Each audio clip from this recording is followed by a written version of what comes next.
Coming up on Tech News today, it's a rare earth blockade. China's trying to keep 70s rock out. No, actually, it's the other way around. China may be controlling the rare earth metals that go in your gadgets. Also, the PSP phone, it seems to be a reality, and we got pictures to prove it. Plus, the death of P2P. Is it exaggerated or real? We'll tell you. Netcasts you love. From people you trust. This is TWiT.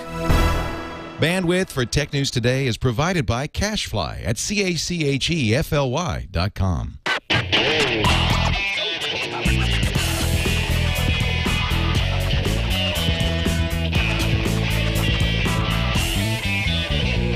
This is Tech News Today for Wednesday, October 27th, 2010. Tech News Today brought to you by Ford and voice-activated Sync, featuring true hands-free calling, turn-by-turn directions, 911 assist, and more. Available exclusively on Ford, Lincoln, and Mercury vehicles. For more details, visit syncmyridepodcast.com. And by Carbonite. Backing up the files on your PC or Mac is safe and easy with Carbonite.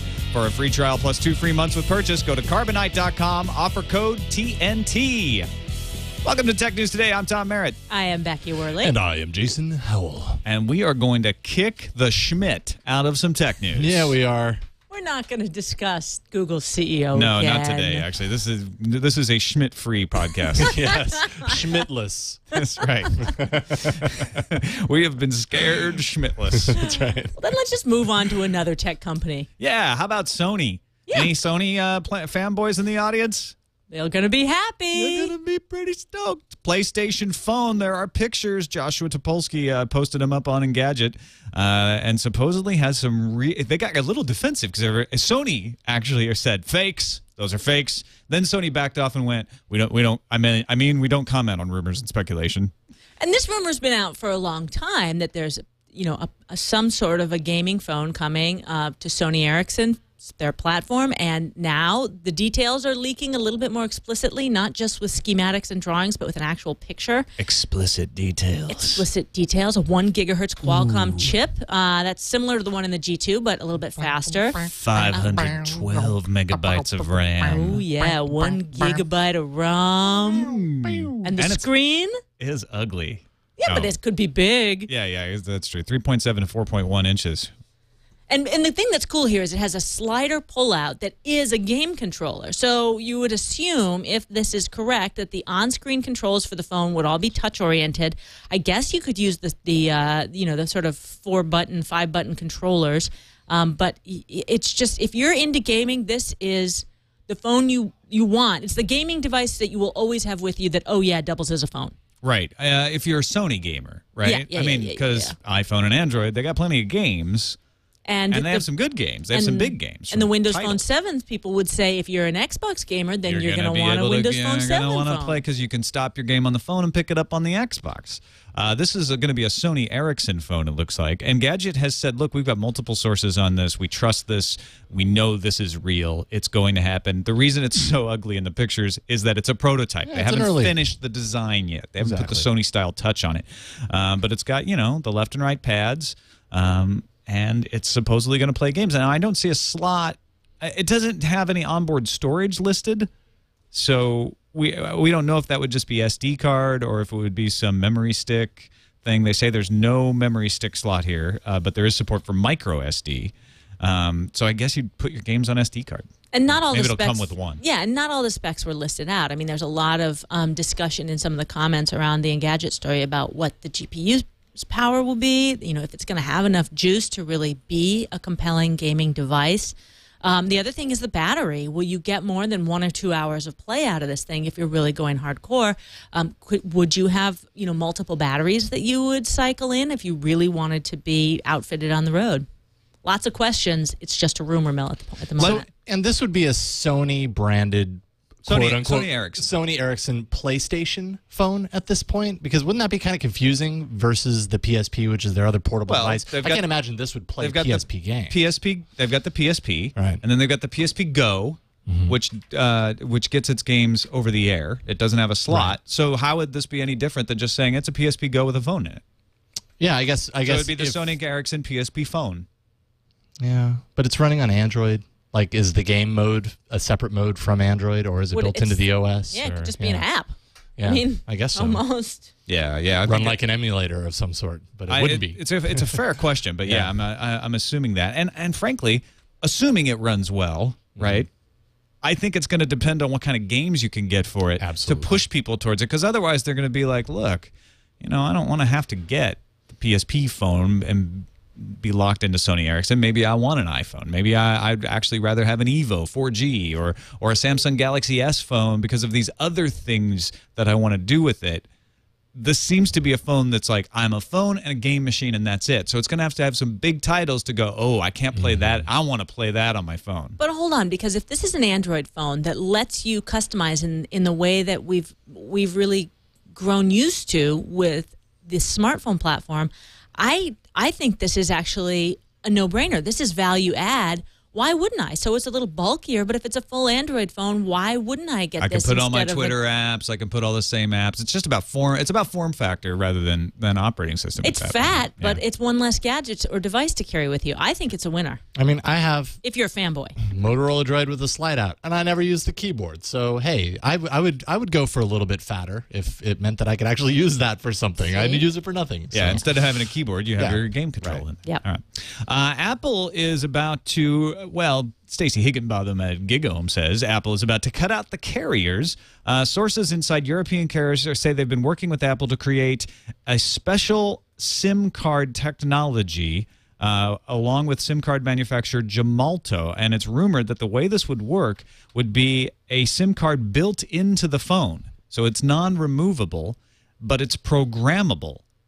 You would run through a download at the App Store as opposed to visiting a carrier or calling the carrier, and it reduces the role of the carrier in the iPhone purchase. So in the U.S., you may think, well, what's the big deal? It's AT&T. That's all I got. But if AT&T loses its exclusivity, especially to somebody like T-Mobile that's GSM, or more importantly in Europe where they already have multiple carriers, you would be able to order the phone off the website, plug it in, pick your carrier through iTunes, and the SIM would be programmed for that carrier rather than having to get a SIM card from the carrier. When it comes to that logistical aspect, I think this is a win for consumers, because if you can manage this yourself through iTunes, it does become easier. If that's sort of a dashboard for your device, then I think that's better than having to deal with the carrier directly or go to the store or get a physical SIM card to put in there. Yeah. The questions that arise from this are, one, how does this change the subsidies that you get when you buy a phone from a carrier? I mean, assuming you're still locked into the contract, you won't have the option to flash that SIM card and start over again with another carrier. You're going to have the same subsidy from all the carriers to make a subsidy work. Right, or you have to make the call, negotiate your way out of your contract before you can flash it and move over to another carrier, which you sort of have to do anyways now. I mean, it's a little bit of the details, but I think this really could be a benefit because it lacks the physical necessity to change out the SIM card. In terms of how it applies to the market conditions, I mean, look at the UK where we already have 5 carriers that have the iPhone available. What's the big deal? Yeah. I mean, it's to them, it's like physical or not physical. If it gave it them, it would just be like, yeah, okay, great, no problem. Well, and it'd be good for roaming in Europe, right? Because apparently the SIM is flashable. The ROM area contains data provided by Gemalto with everything related to IT and network security, and there's a flash component that will receive the carrier-related data by a local connection, which could be the PC or it could be a dedicated device that you plug in, and that activates it on the network. So you could easily say, oh, you know what, I'm moving from France to Germany, I'm just going to switch carriers. In which case maybe you're not tied into contracts that way, and you're not worried about the subsidies all that much. Matt in the chat room says, well, could people just jailbreak the internal SIM to switch? Or raises an even better question, if you jailbreak your phone, how does that impact the programmable SIM? Here's the thing, right? If you jailbreak your phone to unlock it, this is going to have a negative impact, but you don't have to jailbreak the phone to unlock it, it sounds like. Because theoretically that flashable component can be flashed from the carrier no matter what. The carrier won't know if you've unflashed it from somebody else. So it theoretically would make it so you didn't have to jailbreak it to unlock it, or at least would make it easier in some way. I guess they're going to lock that down. That's a good question, though, how that's all going to work. MySpace is getting a reboot. They're, yeah, remember MySpace? They've pretty much thrown in the towel. This new reboot will allow you to post to Facebook and Twitter from MySpace, but it's built around sharing entertainment media. They're basically repositioning themselves as a way to share your thoughts about music, TV shows, all kinds of entertainment. You get achievement points for being a popular or frequent sharer. Now, not of files necessarily, but of links to things. Recommendations. Right. Your tastemaker. Beta version is going to be available by the end of November. You know, and the thing is they are really making a hard play for the hip Gen Y, you know, audience. That's what this seems like, right? Yeah, it's very like Lady Gaga. Oh, yeah. Glee, cool stuff. Oh, yeah. It's 13 to 35s. And, you know, you just kind of get the sense that it's a bunch of guys, young guys in black turtlenecks thinking about, hey, let's make this really hip for the young crowd and re-energize ourselves. And on that note, we want to show you some of those minds who are really making it hip and cool and fresh. Tell us what you like about the reboot. What's going to be cool? Sure. This is a completely new product for MySpace. We're engaging in a new strategy called social entertainment. It's a product targeted at our Gen Y audience, and we're very excited about it. It's a new strategy called social entertainment. Hey. And this is different from what you used to do. It used to be a social network, right? I could find my friends. We're not real social quickly, network. Right? We're social Find your friends entertainment. on MySpace, but the goal here is to connect you with what you love in entertainment. So your favorite movies, your favorite TV shows, your favorite celebrities. For those of you who aren't watching, we got a bunch, twins. No, we got a bunch of old white dudes trying to talk about what's cool and what's hip and hooking you up with the younger generation. And it just, I'm sorry, we had to set it up giving their marketing sort of spin on it, that it's so cool and it's so young and it's so fresh, and it just feels so desperate when you watch this video. We've renamed the limited mission social entertainment, which makes it new. Right, and that we have to give Bloomberg a little credit. They did the interview, so it's Bloomberg. It's not like MTV doing the interview. So it's not the Yo MTV Raps. Yeah, and I don't know. I mean, these guys think Yo MTV Raps is still on the air. It's hip so that the kids can share their Yo MTV Raps. You know, they have both kinds of music, hip and hop. Thank you, Ken Shepherdson, for writing that show. I mean, basically what we're questioning here is there a space for MySpace? I mean, they're talking about social entertainment. That's what Facebook is. Hello, what is missing on Facebook that this is what niche is this going to fill? I think it's a great idea to say, okay, you know what, we're going to try to find a niche. I don't know that this is a niche that anyone wants to go to them for, although music is one of the reasons people are still at MySpace. So, I kind of feel like that's part of why they chose to do this. They were like, well, people know us from music, so let's gather around that and make that hot again. Fair enough, but what they really did is they gave a publishing platform for indie or up-and-coming musicians. They didn't say, hey, I mean, this whole pitch that they made on Bloomberg was about Glee. Yeah. I mean, that's not what this is gonna. This is not gonna break them out. They are holding on to a sinking ship, and they're not floating any new balloons here. Well, so I say, no, not happening. Not going to save them. No. But it might consolidate them because even though their traffic has been declining, they're still got a huge audience. So maybe this way they super serve that audience and keep them and say, look, it's okay. Don't leave us for Facebook. You can still use Facebook. And then we'll integrate into that. I don't and be know. your music platform. Huge audience. I mean, maybe they still have members, but really? Yeah, they have like a 50+ million active audience. God, I can't. It must be international. I'm just not buying it. All right, let's take a break while Becky wraps her head around that, and thank Ford and voice-activated sync for their support of Tech News Today. If you want to be able to drive your car safely and be able to communicate with all of the new technology that you have in your life, Ford and voice-activated sync is the way to go. You can make phone calls. You can play music or podcast. You can make and receive text messages. They're read to you. It's available exclusively on Ford, Lincoln, and Mercury vehicles. Stuff like traffic is pretty awesome in sync because you get personalized traffic alerts. It knows your route and sends you alerts like, hey, there's some construction here. You might want to go around that. It'll even reroute you with turn-by-turn directions if you want. To learn more about Sync, you'll want to go to syncmyridepodcast.com. It's standard on some Ford, Lincoln, and Mercury models and optional on others. Most Bluetooth-enabled phones work with it. You just get in, and your phone that's Bluetooth hooks into the system, and you're ready to go. You can even plug in media players like an iPod or a Zune, and then you just talk to it. Say, hey, call Becky at the office. Tell her I'm late. It's true hands-free calling. Have your text messages read to you. Ford and voice-activated sync at syncmyridepodcast.com. Go check it out. The FTC says yeah, what Canada said about Google Street View. That's fine with us. Stern talking to. A letter was sent to an attorney representing Google on Wednesday from the U.S. Federal Trade Commission saying that it is closing its inquiry into Google's inadvertent collection of Wi-Fi packet data. David Vladek, director of the FTC's Bureau of Consumer Protection, said Google's recently announced improvements pretty much cover it. Yeah, I mean, what more? In some senses, the interesting stuff is just coming out in terms of last week Google saying, yeah, we actually did get some email information and some personal, data and people's names. So the data is actually coming out about what happened. But I think the realization is Google did the big mea culpa. They said it was one person. They've just now, last week, said they promoted one of their engineers who's going to serve as a director of privacy. And I think it's important that it's an engineer. You have to have someone from within and within the culture who can communicate at a level to all the other folks and say, hey, this really is important.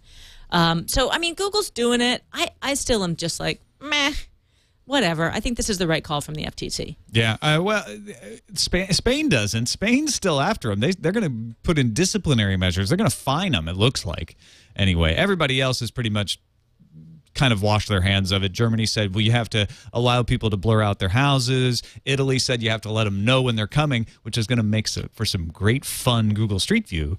Because in Italy, you'll know who's coming, and you can set up some stuff. What can you do with that kind of information? Canada said you have to do all these things. Yeah. Google said, great, we're doing them. And the U.S. said, yeah, what Canada said. We just follow our friends to the north. Video is beating P2P file sharing, according to Cisco. That's one takeaway, at least, that they found over at New TV from the Visual Networking Index. Video traffic, which includes streaming flash video and streaming video via peer-to-peer. So it's not P2P versus streaming. It's streaming video versus file sharing. Streaming video made up 26% of data traffic worldwide, according to Cisco, compared with 25% of traffic made up of P2P file sharing. And that's a big decrease for P2P, which accounted for 38% of worldwide data traffic in the last year, the last time they did this survey. But they don't think there's actually less P2P file sharing going on. They just think there's that much more streaming video. And the question comes up is, does this just mean more people are aware of video streaming? I mean, we heard data last week that only about 25% of the online population has actually streamed video, which is mind-boggling to me. But what the question comes down to, is it an awareness that's rising the tide all the way around for video? Or is this that people are saying, you know what, there's so much available video out there that I'm just not even going to bother with P2P. It's just not that easy when you compare it to the other easy, free, legal sources. Yeah, I think there's a little bit of, ooh, file sharing could get a virus, might get a legal notice, might get tracked. I'll just go to this website where I don't think I'm violating the law, and I'll stream the video. And whether that website is Hulu or YouTube or some Taiwanese video streaming site that's actually giving you unauthorized video, it's just a lot easier, and I think people feel like it's a lot safer to go to those than it is to go through the whole business of trying to get a file and wait for it to download. It's immediate if I can stream. With BitTorrent, it might take me a couple hours to download a video. With streaming video, if I can find it, I press play. I'm going. And I think, when you look at this, how it's playing out in communities and amongst friends, the early adopter will have said, dude, I just got this latest movie off of BitTorrent. I totally downloaded it. Let me show you how. And the friend says, oh, hey, burn me a DVD of that.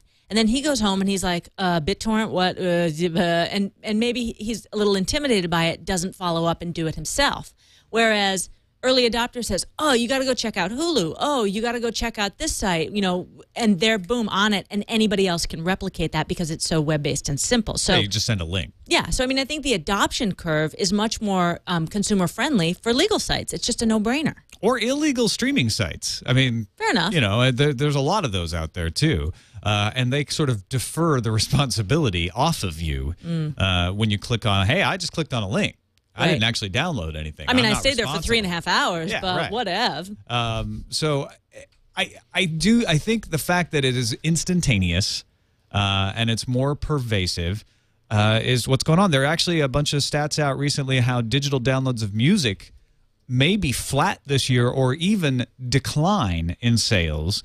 And they're starting to look at the streaming sites, the Pandoras, Slacker radios, those sorts of sites, to say, you know what? People just don't want to own the file. They don't want to mess with it. It's too difficult. It's too complicated.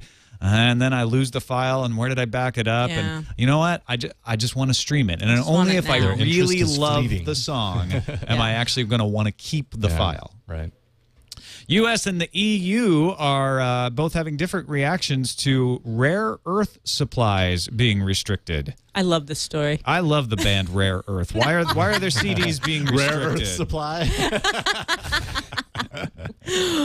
Are you ready? Sadly, we're not talking about an indie band, but minerals. No, Tom, they're classic minerals. rock. Rare Yeah. Earth. Oh, Yeah. Okay. You got to educate me. See. Yeah, no, we're talking about rare earth metals that are used in most of the technology that we have sitting in front of us right now.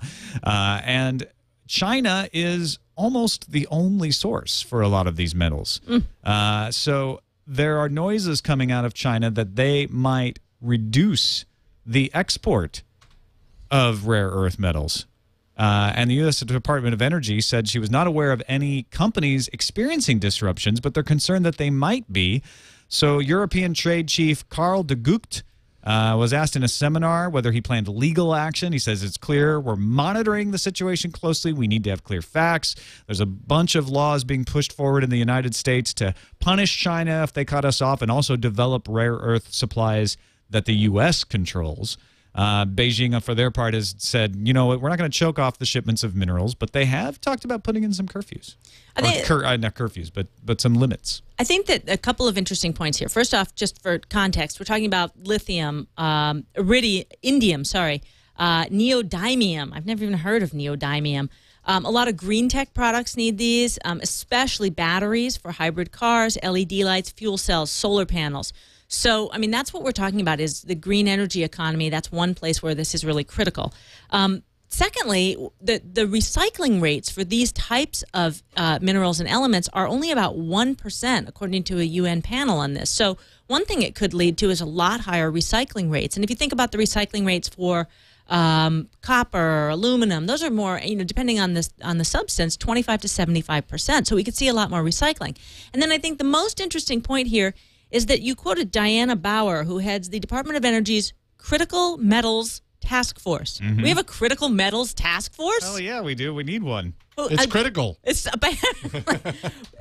that's one of those moments where I'm like, okay, big government really is big. No. Holy This one is military based. The reason we have a critical metals task force is those metals are not just used for making your MacBook Pro. They're used for making guidance systems for missiles. And you want to make sure you don't get that supply cut off. That's where those if we do start to have a shortage, that's where they're going to go first, I have a feeling. Things like that. So that's it. They're critical metals for that reason, I think. Not for your iPhone. Although for us, many people might consider the iPhone the critical metal, critical metals. I think it's going to be a new series on CBS, Critical Metals Task Force, coming to check your metal recycling. CMTF New York. Yeah, right. I just want to celebrate another day of living. All right, finally, Barnes & Noble kicked off the ebook war, or extended it or something with the Nook color yesterday. Iterated. However, Slashdot points out that there is a new approach coming from a different company called Wowio that specializes in offering digital versions of comic books and graphic novels that may be extended to regular novels by putting them out as free PDFs with advertisements. The part about this story that brings the conversation forward is it reminds me a lot of that Neil Stephenson book, Snow Crash, where there's one device that a kid has from the time that they're very young, and it serves as their educational tutor. And as a parent, you kind of wonder, gosh, ebooks, is that what my kids are going to have? Is this, a Nook, along with the Nook Color, they also announced a big push towards kids' books and storybooks. We're not talking about Narnia and Harry Potter. We're talking about young kids' books. And you kind of wonder, okay, well, if young kids' books take off, and then we look at this format that we're talking about from Wowio, where it's comic books and sort of your Mad Magazine kind of genre that has advertising in there, is this the future for teens, tweens, and kids? Could it actually change the advertising model too, right? So on the internet right now, everything is like, well, it has to be clicked, has to be tracked. This isn't trackable. No, and this is branding. trackable the way a magazine is trackable. Right. It's an old idea, put it in a new way. Right. And if you suddenly say, hey, you know what? Your kids have access to free books. There's a little ads in them for some cigarettes. No big deal. No, you're gonna have a lot of restrictions on what those ads can be, obviously. But you may be willing to say, okay, I'll let my kids see some toy ads if I can keep them supplied in a bunch of free books that keep them occupied. Yeah. Do kids read enough for this to work? Well, if you're spending $139 on a reader, that's a year's. That's I don't know. It depends on what you spend on. And a books. reader that can play some movies, because that's really and has some games and music streaming and stuff like that. I mean, I think it is a market. I don't know if that's where it's going to go, but it brings up a business model that's old and new again, all over again. Yeah, everything is old is new again. All right, I want to thank our other sponsor, Carbonite, the leader in online backup. My Carbonite is backing me up right now to make sure that the files that I've selected are safe and sound in the cloud. I can restore them from Carbonite. If something should go wrong, I can find them online on my phone. I actually can get a BlackBerry app or an iPhone app and I can actually access them from other computers. If I leave this computer somewhere, I'm over at somebody's house, and I'm like, you know what? I have this file. I need to give it to you.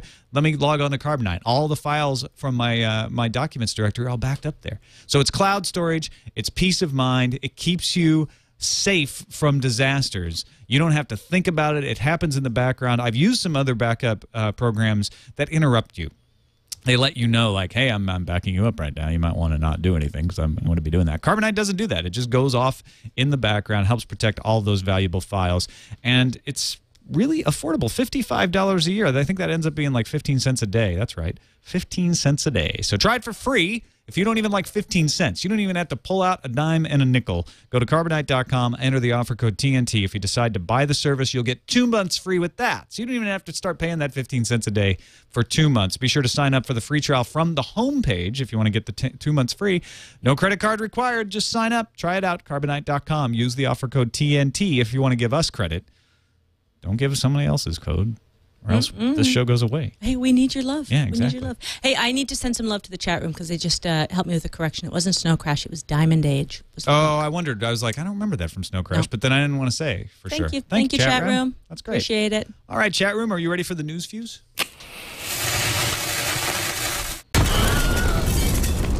An Elks Lodge in Taunton, Massachusetts used their wily secret world government connections to swing a 10 gigabit per second fiber connection installed by Verizon. Sure, we're told it's a test by Verizon to see if they can get that 10 gigabits working on their fiber. But we all know this is just another step in the Elks' mission to dominate the world. The Elks run everything now, even the bandwidth. 7 out of 10 people store sensitive information such as medical and bank details on their mobile phone without any security at all, says a shocking new research from security firm Juniper Networks. They also found threats on mobile devices have jumped 250% this year. Coincidentally, Juniper's just come out with a new security suite for smartphones. In unrelated news, TNT Research has come up with a study that awareness of tech news has declined 250%. The solution? Subscribe to Tech News Today. That's all you have to do. Easy. HP is not holding back on the Palm Love. Chinese-based CENScom is reporting that manufacturers Foxconn and Compal now have contracts to manufacture up to 6 new Palm devices for 2011. Presumably, one of those devices is a WebOS tablet, but who knows what other Palmery may lay in store. Google's a little sensitive about appearing innovative since Bing came on the scene, so they've been rolling out monthly innovations. Last time we got the instant search. This month we get Place Search, which delivers location-specific news results by organizing results around a place, kind of the way Google News aggregates news information around a story. Place Search is rolling out now and should be available globally within the next few days. Meanwhile, Bing rolls on. Microsoft's Ad Center is now officially powering 100% of Yahoo's owned and operated properties and its publisher network in the U.S. and Canada.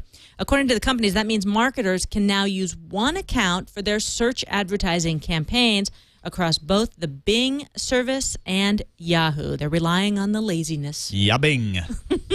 Yahoo isn't going to be left out of their own innovating, though. Yahoo Mail is getting its biggest redesign since 2005. Remember 2005? Vaguely. Yeah. You'll be able to Twitter and Facebook from within Yahoo Mail, get better spam protection, and easier searching, and even see photos and videos inline. It'll be just like you're using Gmail or Hotmail. Tom, stop. Except you're using Yahoo Mail. The NPD Group says it is expecting a 1 to 3% decline in sales for the approaching holiday shopping season for tech retailers. Consumers just aren't moved to buy big-ticket items like televisions, they say, or laptops or high-end cameras. Also, prices are just too stable, meaning no big price wars to pry open consumer wallets. Does this mean we won't see the crush of humanity on Black Friday? I wonder if Black Friday will be injury-free this year. Doubt it. It'll be like a colorful Friday. It won't be nearly so black. Yeah, it'll be gray Friday. Right. It's like sort of, earth tones Friday. Yeah, off-white You know Friday. what? I go to Best Buy every year at 5 in the morning to cover it. And between that and Walmart, there is always a crush of humanity. I guess what this is saying is Walmart might still have the crush. Best Buy, it'll just be big. Everybody's going to buy smaller things. That's what it sounds like. They're not going to make the big money off the big ticket items. That's what I got out of that. I don't know. I'm not buying it. I cry bunk. No, nobody's buying it. That's the problem. All right. Finally, 61% of Americans said the president should have the ability to shut off the internet when he wants. Just because he's upset. Not exactly. President says, I don't like what you said. I'm cutting up. No, that's not exactly what he said. This is the internet kill switch, which is sort of misnamed. It's the idea that you could get corporations to turn off parts of the internet to block malicious cyber attacks. This, according to research by Unisys. Apparently, this is because U.S. citizens don't know how to keep their own security. The survey also found that only slightly more than a third of internet users in the U.S. regularly use and update passwords on their mobile devices. So we're basically saying, look, we're not good at this. We're gonna cause a problem. Right. When we the U.S. Have basically perpetrated a DDoS on our own government and businesses, Mr. President, can you please save us from ourselves? Yeah. Is that basically what we're seeing here? Or That do you kind think, of seems to be the attitude. I think that there's nobody would have any problem if they felt like it was, like one of those situations that they saw overseas with the Balkans and stuff, where it's like, okay, let's just shut off the IP addresses where we're seeing the attack coming from. What it's supposed to be, right? Is that we do a little bit of network management, that the president can say, look, there's a cyber attack coming. I ask you to shut off the backbone until we can take care of this. I mean, how else would it happen? Would you have to have a congressional act of Congress? Would you have to just call the companies and say, hey, would you mind? Yeah, exactly. I mean, I think that when you look at the actual mechanics of how government works, okay, this makes sense. Now, the situation that would provoke that, that gets a little more complicated. It gets tricky when you put any kind of power like this in one person's hand. Yeah. On to the calendar. Apple delaying the white iPhone 4 until spring 2011. I think they're keeping it so that people who go to prom with their white shoes can have a matching white iPhone. Boy Genius Report says their sources say they're canceling it altogether. Yeah, it's just like... It's just a game. It is. There's no white iPhone. People, look me in the eyes. There is no white iPhone. Tom, don't crush the souls of the white iPhone people like that. If you know how you get a white iPhone? You send a virgin into the forest. And then you stand behind the bush, and then the white iPhone comes in its sparkly rainbow light. You've been reading too much sci-fi. You could just buy a bottle of whiteout. Or get a white case. Your phone. Paint your iPhone. Exactly. There you go. That's all you need to get do. it. Mm-hmm. iOS super secret app developer camp next week down at the Apple headquarters. Tom, it's super secret for the app developers. Yeah. Yeah, except that they do this every year, and all the developers know it's coming. Come on. It's not that secret. It's just a developer camp. Everybody wants to make everything Apple. Ooh, Apple made a phone call. Mm-hmm. It's super secret. What does it mean? It's so secret. Yeah. But I guess the idea is that they're working with app developers to try and get them to just basically have a little bit more uniformity, some standards. Yeah. It's a way to help developers get better at developing apps, which is in Apple's best interest. But it's super secret. Don't tell anyone. Secret. Samsung Galaxy Tab hitting T-Mobile USA on November 10th. $400 on contract. That's a good price point. Yep. I think that's compelling. It's the same as Sprint. Yeah. I mean, It's subsidized too. You have to sign the 2-year contract. I don't know though. I mean, if it, my thing is, I think if you're an early adopter and you're going to look at this, you're going to wait until CES and see what else is going to be out in the. Well, you've got two options. You can either buy it subsidized for $400, or you can buy it unsubsidized from Verizon for $600. And if you want to buy it subsidized, you choose between T-Mobile and Sprint. We haven't heard from AT&T yet on this. Shocking. Acer tablet PC line launching on November 23rd. Price $299 to $699. More tablets. And this is a funky one. HP's Envy 17.3-inch 3D laptop. 3-dimensional laptop. Yes, you mean it's a laptop that exists in 3 dimensions? It is not flat. This one right here. It's a new concept. No, it's not printed on a page. That's right. I mean, it's wild. It comes with 3D glasses, you jamokes. It's going to be an innovation. Oh, yeah. Mm-hmm. Yeah. $15.99. You want to do some 3D gaming, maybe? It comes with glasses. Did I mention that? 3D laptop comes with glasses.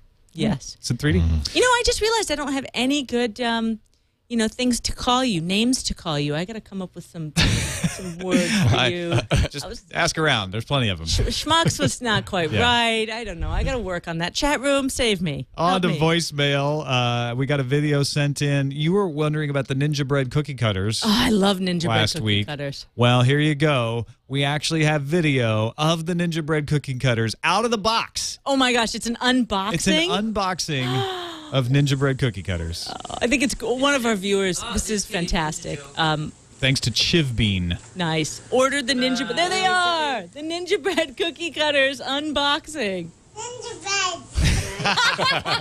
This little kid yells out. Of course, I know on the audio you can't see them, but they're the ninja-shaped cookie cutters. So that you can make your holiday ninja cookies. It's your gingerbread ninja cookies. Very cool. I'm glad. Thank you. I'm glad that I can influence purchasing so directly with this audience. On to the emails, TNT@twit.tv. Michael T. writes in and says, regarding the lawsuit targeting Google over web referrals, one question. Why are they suing Google for something their browser is doing and Google has no control over? So just rehashing this story. You type a search term into Google. It then... The next URL that it spits out with the search results has in the URL your search terms. Right. So then when you go to the site... When you click on one of the results... It knows the previous site, and that has your search terms because in it. Since 1993, I think, browsers have always reported the referral link, which is how we track links you get your traffic. And find out where our traffic comes from. I use it all the time. It's perfectly normal. And Michael's right. It's what the browser does. The browser could stop it if they wanted. Yeah, I guess Google could change their entire link system so that the search terms don't show up in the link too.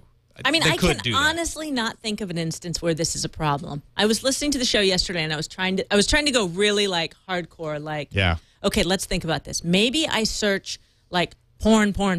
Yeah.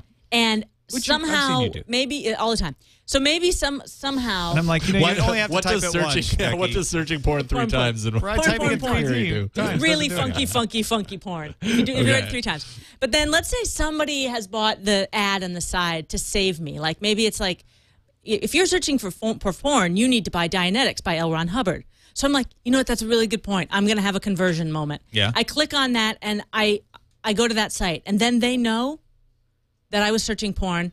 And I went to their site. Like, who cares? Yeah. I mean, seriously, I cannot find one instance where this is a problem. In fact, it's a very helpful thing for me as a website runner to, I don't know you did it. I don't match it up with IP address, but I know like these are the search terms that led to your site. That's how you do search engine optimization. And we're continuing with this privacy theme. It does seem that this was a really good point on yesterday's show. I bought another salad today. I know about your proclivities towards salad, trust me. Yeah. I thought it was a good point yesterday on the show that there is a privacy backlash in that we've been crying more privacy for so long, and now people are going, okay, wait, we've gone too far. So this is an email from, hold the phone, it's from, I hate it when I can't read it here. Thank you for reading an email. Your email is very important to us. I think I can't read the guy's name. Please stay on the podcast until Becky finds the email name. Please help. It's from Tom. It's from Sorry. Tom, yeah. I listened to all the talk on TNT 103 about Google Street View. Sorry, help me out here. I must be missing something. So they black out your house at 123 4th Street, Anytown, USA. Do we no longer know if the house exists? Do we have no idea what the address might be between 121 and 125 4th Street? Are the Google coordinates removed from the Google navigation? Do I cease to know the address of the house I was looking for in the first place? Yes. Other than someone's personal decision not to share, why should I care? Really, as long as the app in its entirety still exists. It's the app that's the creepy part. The rest really is an just app. details. Well, that's, I know, web app. But yeah, he's saying, look, the fact that Google is going out mapping everything is creepy. But we've had maps for all the time. Forever, yeah. I think the reason people want it blurred is they're like, hey, you know what? I have a huge 10-foot bong on my porch. I don't want that on Google Street View until Prop 19 is passed in California. And then, hell yeah. Right? I mean, what they say. I think that story in Long Island where the zoning commission was looking for unpermitted pools was the one that really touched the hot button. Yeah, I think you're onto something. I mean, really, someone was really upset because it showed a picture of her walking down the street in front of, close to her house, walking her dog or something. I'm like, someone driving by could see that any day. Yeah. It's gone crazy time. All right. If you would like more crazy time, we'll be back tomorrow, ladies and gentlemen. Check us out at twit.tv/TNT. You can find us by email, tnt@twit.tv, or you can give us a call, 260-TNT-SHOW. Thanks, everybody. We'll talk to you tomorrow.